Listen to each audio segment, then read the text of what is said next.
Ah, you smell that? That's the smell of the future flying above us, ready to take on the true enemy of the world, communism. I pity that US Air Force. They will learn the true strength of the US Navy's new age of fighter technology. Surely, nothing will stand in our way. We have made an apparent and grave error, and for that, we are very sorry. Please help us, please help us, please, please, please, please. Hi there. My name is the Flying Historian, and today we will be discussing the FJ Fury series of aircraft.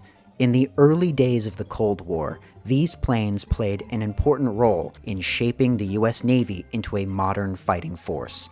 From how carriers were to be made to the type of fighters to be produced. The Furies, no, not the furries, the Furies would set the stage for US naval aviation going into the mid-1950s as well as the early 1960s. Our story begins in late 1944-1945, when Germany introduced a fearsome new technology over the skies of Europe, the jet fighter. Specifically, the Me-262, who stunned bomber crews and fighter pilots alike with its blistering speed. What was that? What the hell was that? It went by like we were standing still. Although not invincible, the Me-262 did show that the future of air warfare was leaning toward getting faster. In the Pacific theater, the US Navy dominated the skies. However, the US Navy did fear that if Japan happened to start fielding jet fighters as Germany had, then the Navy would be outmatched. The Navy sent out a call for a carrier-based jet fighter, and 3 companies responded. Vought presented the XF-6U-1 Pirate. McDonnell showed off their XFD-1 Phantom. Oops, sorry, wrong one. And North American, designers of the legendary P-51, presented NA-134. With jet technology still in its infancy, the Navy chose to go with all 3 designs, the logic being that if one did not meet expectations, there were still 2 more to fall back on. North American would receive the go-ahead on New Year's Day, 1945, for their Project NA-134, a conventional early jet, albeit a bit chubby, low-mounted, straight-winged monoplane with a bubble canopy fitted above the intake. The Navy would designate this craft the XFJ-1, and already it was destined to be used as a testing bed for the future. At the same time, North American was also developing a land-based fighter for the US Army Air Force, and hoped to use their XFJ-1 design. When North American gained access to newly acquired German research into swept wings, they decided to apply the new research to their existing design, fundamentally changing it into what would become the XP-86. North American would approach the US Navy with this new design, but the Navy had concerns and ultimately requested that they continue developing the XFJ-1. Okay. A mock-up was completed by March 1945, with work beginning that summer. The first prototype was ready by June 1946. It would have been January, but the engine had been lagging behind the project. The FJ-1 took to the skies for the first time on November 27, 1946. No notable issues were recorded during initial tests, and so it was looking like service was just around the corner. Well, you have really outdone yourselves again. Yeah, well, our XP-86 is doing, really well in all the trials, and it's not too late to hop on board with the Army Air Force. How dare you lump us in with those dirt-eating peasants? The swept wing has no place on the shiny decks of our glorious carriers. Okay. The first FJ-1 was delivered to the Navy on October 5, 1947. The FJ-1 would be the Navy's first full production jet fighter, something they had been desperate for, as they could now compete with the recently established US Air Force for funding by proving themselves against existing jets, such as the P-80. FJ-1s did prove to be faster than the P-80 during races, but importantly, it was also proving to be faster than the Navy's recent prop-driven fighters, such as the F-8F Bearcat. This only further emphasized to the Navy that the future for fighters was indeed the jet engine. By early 1948, the first 30 FJ-1s had been delivered to the Navy. FJ-1s were quickly thrown to the gauntlet to see how jets would work in naval hands. In March 1948, FJ-1s were the first frontline jets to land aboard a carrier, the famous USS Boxer, known for its use as a testbed for early naval jets. Subsequent tests would show that, although the FJ-1 could take off independently, it was extremely dangerous. Reports would emphasize the need for catapult assistance for future naval aircraft. As tests continued under operational conditions, it was found to be less than stellar in many respects. One simple example includes the fact that it could not fold its wings, instead crouching low to the ground so that they could be parked in a line like leaning books. Of the 100 initially requested by the Navy, they halted production at 30 before 1949. In May 1949, the Navy would replace the FJ-1 with the F-9F Panther.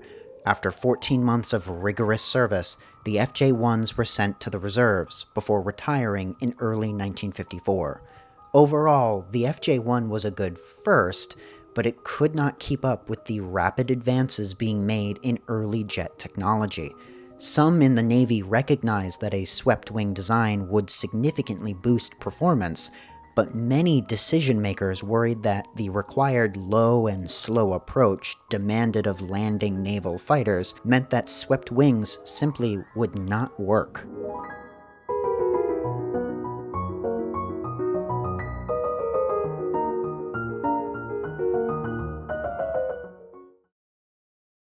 By the end of the first year of the Korean War, it had become clear that the Navy's F-9F Panther, F-2H Banshee, and other similar straight-winged jet fighters were no match against the Russian-built MiG-15.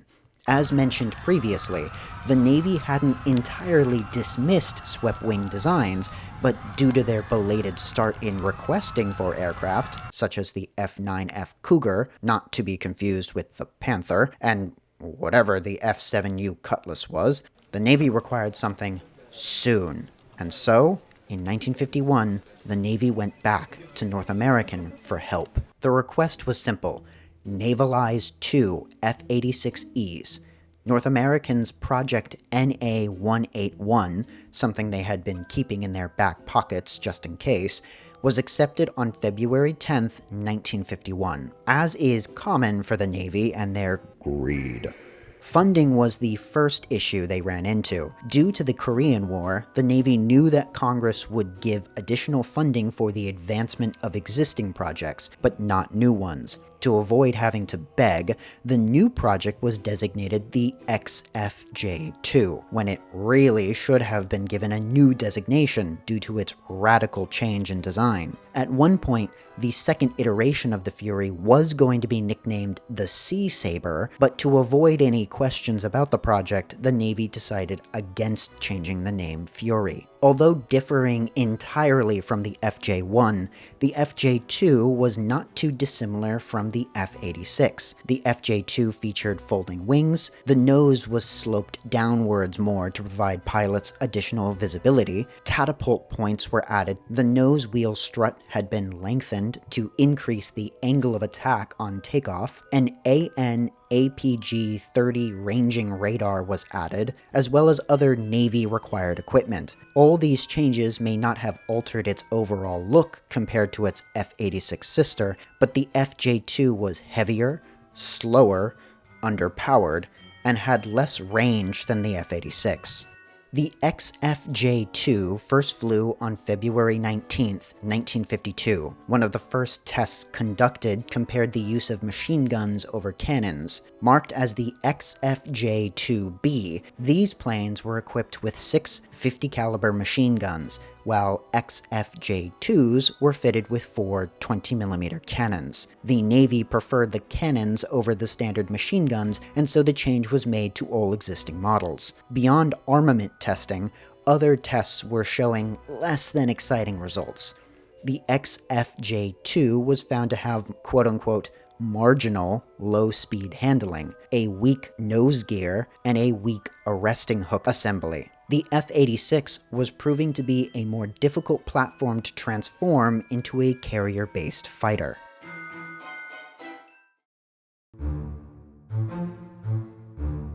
The FJ-2 was a bit of a square. It was 37 feet long and had a wingspan of 37 feet. It weighed about 18,790 pounds. It was powered by one General Electric J47GE2 turbojet engine, which was capable of producing 6,000 pounds of thrust. It had a max speed of 675 miles per hour, a service ceiling of 41,700 feet, and a range of about 850 miles under normal conditions. It was armed with 4 20mm cannons and could carry up to 2,000 pounds stored under the wings.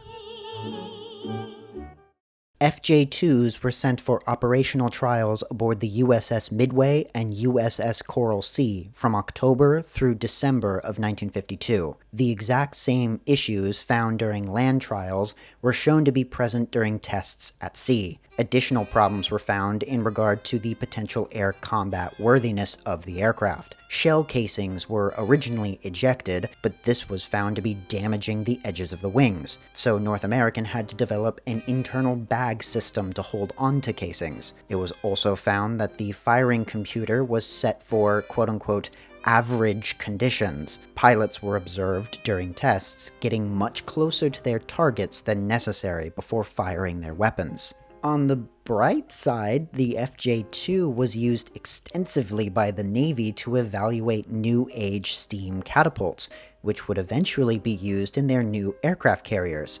So at least you weren't a complete failure? FJ-2s would enter production in August of 1952, with the first aircraft rolling off the production line in November of that year. Due to the many issues the FJ-2 had at sea, the Navy had all 2s sent to the Marine Corps for land-based operations until the multitude of issues plaguing the 2s were resolved. However, the Korean War was still raging, and the Air Force's demand for more F-86 Sabres took priority over the Navy's Furies. Production of the FJ-2 was incredibly slow in late 1952 through 1953. By the end of 1953, only 7 FJ-2s had been delivered. What slowed it down even further were the regular modifications made to the design in the hopes of getting them to be carrier-worthy. Despite the many changes, the FJ-2 would never be found satisfactory for naval use. Production would greatly increase at the start of 1954, and the Navy's initial request would be completed by September of 1954, despite production of the 3 variant taking priority over it. Really couldn't catch a break. However, the Navy would drastically cut the requested number of 2s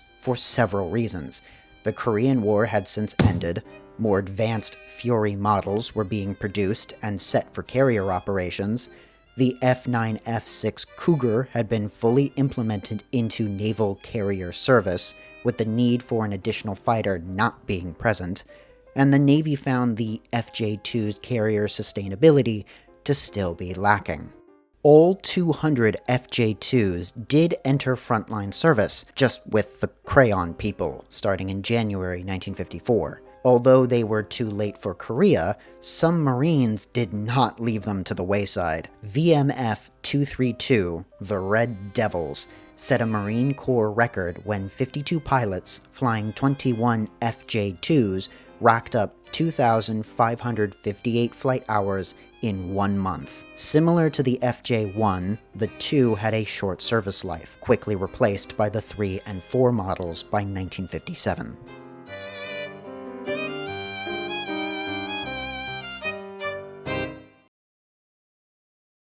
By March 1953, the myriad of problems with the FJ2 had become apparent to North American. They began Project NA-194, attempting to improve on the Fury's design. The key issue pinpointed in the design of the two was its lack of power. The 3 would keep the design of the 2, but incorporate a more powerful engine, and be modified with a larger intake to accommodate the new engine.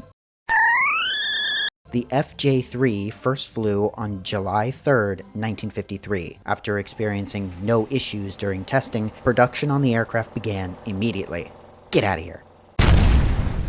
The first FJ3 was completed on December 11, 1953. Wow, you guys are fast! Production of the FJ3 was slow for all the same reasons why it was for the 2 model, but it did pick up speed in 1954. All roughly 538 FJ3s were delivered between September 1954 and August 1956. Generally, the FJ3 solved nearly all the issues the 2 faced. The 3 entered frontline service with the Navy by May 1955.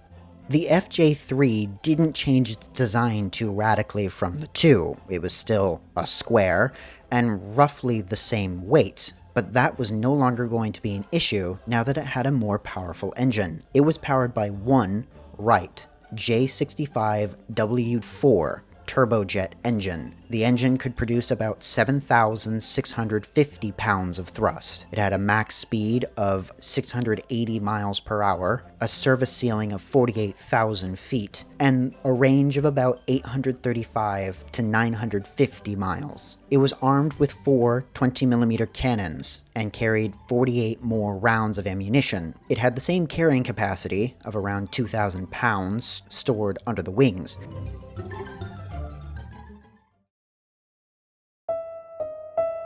Toward the end of the production of the 3 model, a significant modification was made to the design. The battlefield-changing, air-to-air, heat-seeking Sidewinder missile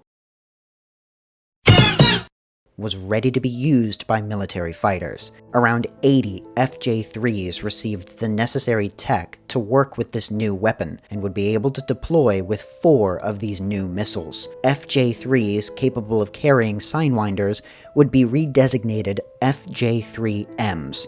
You'll never guess what the M stands for. The FJ3 came at a time when the Navy was preparing to enter the next age of naval air combat, mainly the use of missiles and steam catapults used to launch much heavier jet fighters. The FJ3 set the stage, being the first operational Navy fighter equipped with air-to-air missiles, and the first jet fighter to land aboard CVA-59, the USS Forrestal, a carrier built specifically for the future of naval combat. However, the FJ3 was never meant to stick around long.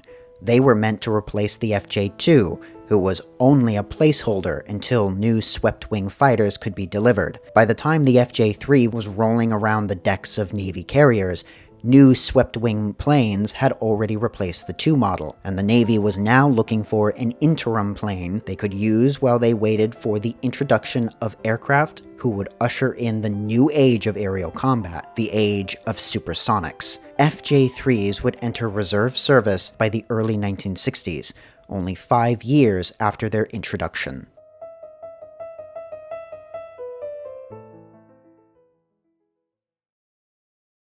Preliminary design work for the FJ4 started in February 1953, while FJ2s and 3s were being built. North American wanted to perfect their design for both carrier operations and use of long-range weapons of the future. At the same time, the Navy was looking for a versatile interim fighter while they waited to implement supersonic jets like the F-8 Crusader and F-11F Tiger. The Navy was very open to whatever North American could offer. To truly make something better, sometimes you have to break it first. The FJ4 was a total redesign from the previous 2 and 3 models. The 4 was to be powered by a more powerful engine. The fuselage was shortened and made deeper.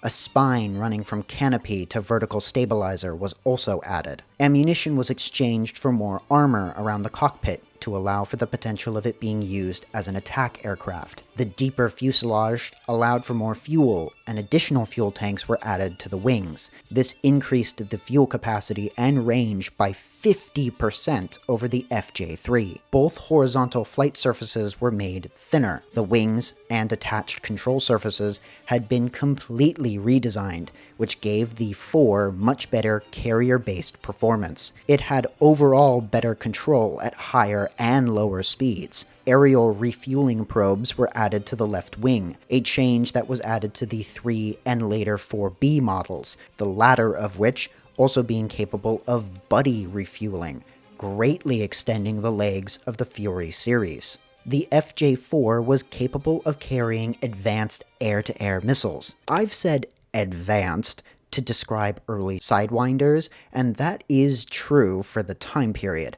But of course, if you ask a fighter pilot from 1955 to early 1970, they'll say that they were as advanced as a rock with a calculator taped to it, so just keep that in mind. The landing gear and undercarriage was strengthened to prevent damage from hard carrier landings. The upgrades to the undercarriage also allowed for an increase in carrying load. The cockpit was roomier than previous versions. Pilots claimed that the 4 was wonderful to fly. The throttle to engine response was on point, giving pilots excellent control over the airplane. One pilot said, quote, "You wore the plane like a glove. Its maneuverability made it a fighter pilot's dream." End quote. Overall, the makers of the great P-51 and F-86 created yet another masterpiece in the FJ-4.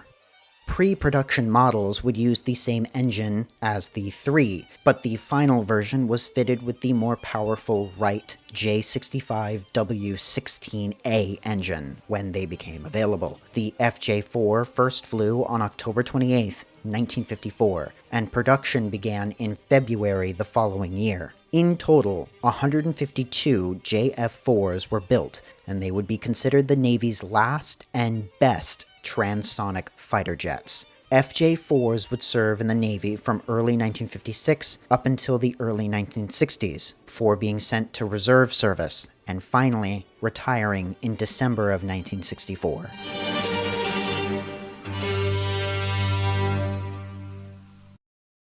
But wait, what about the versatility aspect that North American wanted the FJ-4 to have? Right.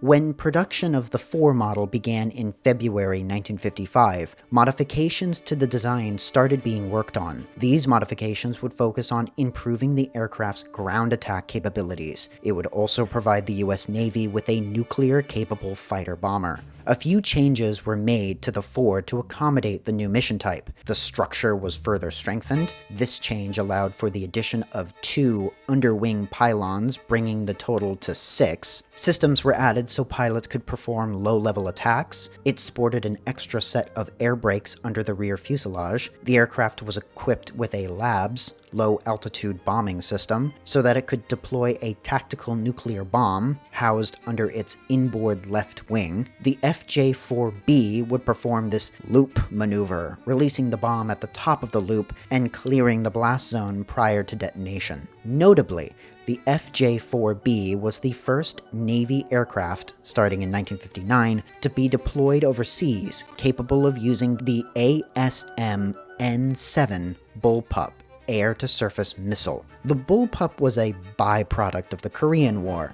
See, the enemy had a bunch of cheap anti-air weapons, which aren't great for planes. The Bullpup was a long-range, guided weapon which pilots could use to remove those issues. The FJ-4 and 4B were 36 feet long and had a wingspan of 39 feet. They weighed roughly 23,600 pounds. They were powered by one Wright J65W16A turbojet engine, capable of producing 7,700 pounds of thrust. It had a max speed of 715 miles per hour and a service ceiling of 45,000 feet. It had a combat range of 1,500 miles, but with tanks or buddy refueling, that range was extended to 2,000 to 2,700 miles. Both models were armed with 4 20mm cannons, and could hold about 3,000 pounds. FJ-4s were capable of using early Sidewinder missiles. The 4B was capable of using a variety of weapons, including bombs, rockets, and bullpups. Production of the FJ-4B began in mid-1955, with the first 4B model being delivered on December 4, 1956. Production would conclude in May 1958. The FJ-4B would serve with 3 Marine Corps and 9 Navy squadrons. The inevitable happened at the start of the 1960s, where FJ-4 and 4Bs would be phased out by their newer supersonic replacements. Of the 374 FJ-4 and 4Bs produced, 222 of them would be the 4B variant. The FJ-4B was remembered fondly by Navy squadrons and was considered the perfect end to the transonic fighter era. Now, we're not done quite yet. The Fury's story ends like many famous planes, in an experimental variant whose picture gets circulated around the community as a fun fact or something to laugh at. In around 1955, the Navy sponsored a mix-powered research project, which resulted in this final model of the Fury. Dubbed the FJ-4F, the 4F was a rocket-equipped 4B. Work began on the aircraft in August of 1955 and was finalized by May of 1956. Only 2 of the strange-looking FJ-4Fs were built. The Rocketdyne AR-1 engine was placed just above the tail exhaust.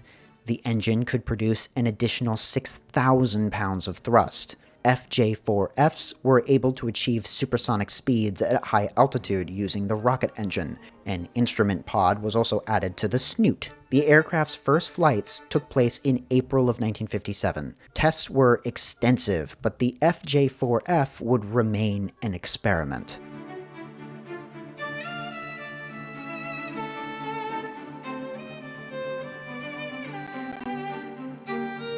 Unlike the other famous North American aircraft we have discussed, Furies never saw combat. They were also never sold to NATO allies. Some FJ-4s flew combat air patrols during the 1958 Lebanon crisis. It is my earnest hope that this assembly, free of the veto, will consider how it can assure the continued independence and integrity of Lebanon. Thus, the political destiny of the Lebanese people will continue to lie in their own hands. FJ-4Bs flew combat air patrols over Taiwan in the first weeks of August 1958, when Communist China was bombarding Chinese nationalist-controlled islands, although never claiming victory over an enemy as their Air Force sister had. The swept-winged Furies had been ready if the opportunity arose during the tumultuous early days of the Cold War. Around 1,115 swept-wing Furies were built out of the North American Columbus, Ohio plant. In 1962, under the Tri-Service Aircraft Designation System, the FJ Furies received their final name. The FJ-4s and 4Bs would become the F-1E and AF-1E, respectively, although this did not matter much, as not but a year or 2 later, they would be retired from service. Like many of the early Cold War naval fighters, and early Cold War jet fighters in general, their service life was short-lived. Despite their many hardships, however, Furies played a pivotal role in shaping how the US Navy would operate and paved a path for the future of naval air power. Furies generally were used as a testing bed for how the modern carrier, and thus planes going forward, would work, like the catapult system becoming standard on old carriers, how long carriers needed to be, how fast or slow new naval jets needed to be, the need for swept-winged fighter-bombers, the adoption of air-to-air and air-to-surface missiles, nuclear-capable fighters who could launch from carriers, and so on. Without the Sea Sabre, the Navy's Fury, much of the US Navy in the early days would look quite different, as these planes served as a base for the many evolutions who stepped in after them.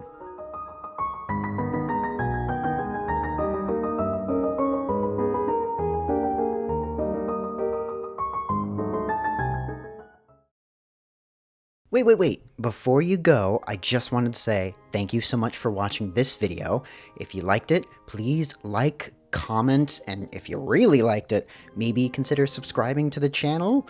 All of those things help the channel grow, as well as this community, and the community is really cool, I've been discovering lately. The big goal for this year is to release more content than I did last year, so maybe if you subscribe, you'll get to see all of those new updates. I want to give another big thank you to Aloe Trees for making the thumbnail for this video. If you want to see more videos like this one, consider hopping over to the channel, or you can click this wonderful little playlist, which contain all of the videos I've done regarding planes. Finally, thank you again, and I hope to see you all in the next video.